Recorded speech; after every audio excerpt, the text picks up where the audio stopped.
take nyamshana ga boyfriend na mo jekan ka social media jekan ka TikTok mishi go jego ka TikTok shikarwa jino de ka jek shika tika pas la kana rwa nisha meni me chikana gor no bikijek kandangro me shiga jek chikana no la kana woka cafeteria ne shikamana na we met lo te ka dating an gwasamo shu no dien shu ka mare barode meni me chikan gotun wande kan ka tugolo de kan woten an gwasamo kan nyama kan na wo kudgarmo mo de jelekan ano meni me shigarame che nyal che jogono antama ko no dan che kugwa an konji ande kon kujek che nyal jogo telere che jintunga gora bu konjek aka gwasamo mi che nyama mi che jiena lo che odorin che dolo mo che oyat dolo mo cha de ngeje shema na nyal den che jiena dolo lo te gwara din dormu din teten an gwasamo che nyal jogono dereben mi nyal che jiena che jogo ababen che nyal che jien che gwada ande dolo motin che wojek mi che ku dolo mo che ke chop duel no an gwasamo che pona ngaramo jen che ro gure aleka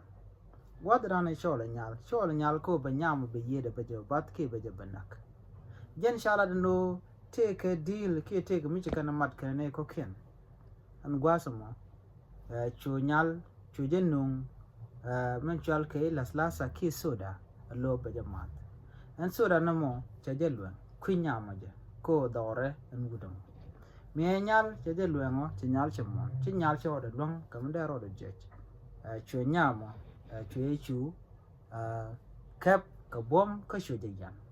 an gwasamo an garamo mi che gwich kam nan bele nyama jen gulo te ke deal kan ne ko ken no cha jogono jin nyame bi shemane bi ke jogono bu yo bu kan ngun bu yo ti million bi kan ngun mo te chi kan ngun kan yo to nyame ba janak ba ro ka ba ka kwak ka ba lo de ba ja kwak ba riem na ba ja kwak ka ba ring de ba ja kwak an mo mi che deal mi che la dan gar mo kan ne te ko ken la doktore an gwas mo shu kan mi che kan mo shu kan to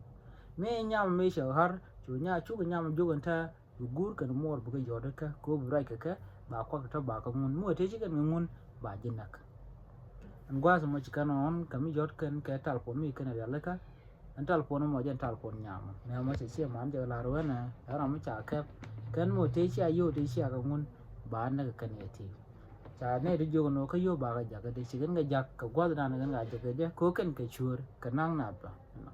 me ne me chi do to go no chi ne to chi kan je ni yo to ti chwa ja no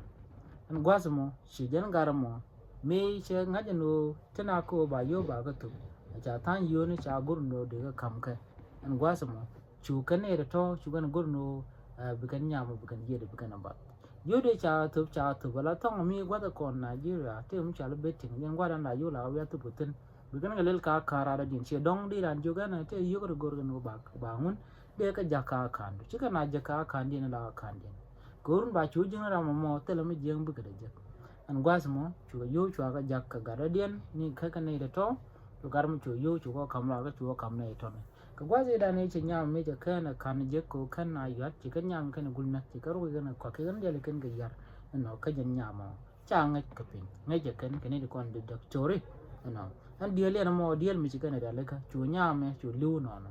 gwasamo chu che ma ne nyam chu kan gur no bi kan police bi kan ga lar chu adup te ko ni kan youtube ka chaga gor chu polinis chu kan du dia chu kan gor men me chara me da ne chi cha yo jaga chu ka na ju gan tel menga je ju na yo ka jaga ka banga ka du ka nga chu ran chu lar chu ara mo cha jo ka gwaza mo me cha no chu lar no yes chene na me chene lele chene lat ka deal mata ka ne ka kon wane ene gwaza me man kwala lar gwar je no nyal che gor no ba je na ka wade ti ka boyfriend mi jidin pa ben jor chicken go amen ne din kontin la ne kunba tanin jigan go mi ramisharan lokot mo yonkwa ne da no ramo da jibat da yida jibat ko dar chenat chegatiam bor je gwan anu jin bigit mi jin nyal ko changcho dong bran ba jona ba je kwak ba je lele gor je no jin bi ko ngaje no ramo mo gwad wat ne gwad no gwa ran gor je no bi de batene de chunka ajen dan di linga na me ka je store mele ro ren tama kiman to kan tamma murai kona yani biya ta kamal ban ji umdu diyan